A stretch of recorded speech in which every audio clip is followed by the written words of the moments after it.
मुंडोली निकटरू मिला 2 कोटी टंकार चेक।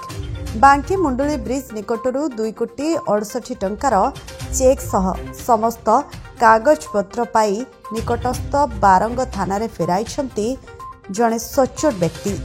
से होछंती मानस बेहरा।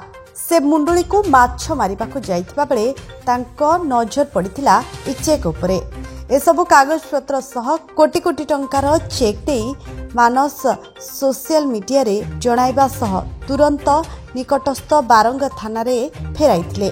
परे थाना अधिकारी तांको डाकी धन्यवाद देवा सह जांकर चेक तांको फेराइथिबा सूचना मिलिछि।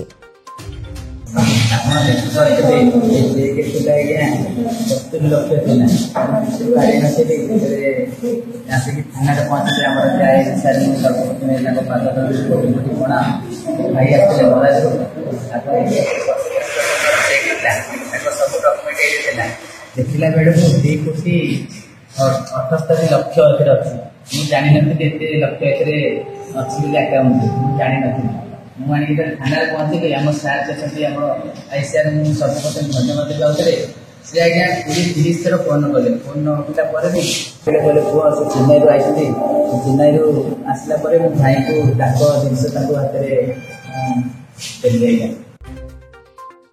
बांकेरू संजीव जेना रिपोर्ट ईवीसी ओडिया।